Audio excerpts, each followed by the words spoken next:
कैलास मानसरोवर यात्रा पुन्हा एकदा सुरू होणार आहे। भारत चीन देशांच्या परराष्ट्र सचिवांमध्ये या संदर्भात चर्चा झाली आहे आणि या चर्चेनंतर यात्रा सुरू करण्याचा निर्णय घेण्यात आलाय।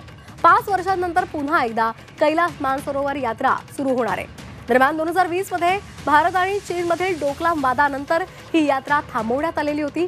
भारताचे परराष्ट्र सचिव विक्रम मिस्त्री बीजिंगला गेले होते। त्यांनी परराष्ट्र सचिवांसोबत चर्चा केली। 2 दिवसांच्या चर्चेनंतर यात्रा सुरू करण्याचा निर्णय आता झालेला आहे। तसंच कोरोनानंतर बंद करण्यात आलेली विमान सेवा सुद्धा सुरू करण्याचा निर्णय घेण्यात आला। तर महत्त्वाची बातमी, कैलास मानसरोवर यात्रा पुन्हा एकदा सुरू होणार आहे। परराष्ट्र सचिवांमध्ये चर्चा झालेली आहे आणि त्यानंतर आता हा निर्णय झालेला आहे। तसंच कोरोनानंतर बंद असलेली विमान सेवाही सुरू करण्याचा निर्णय झाला आहे।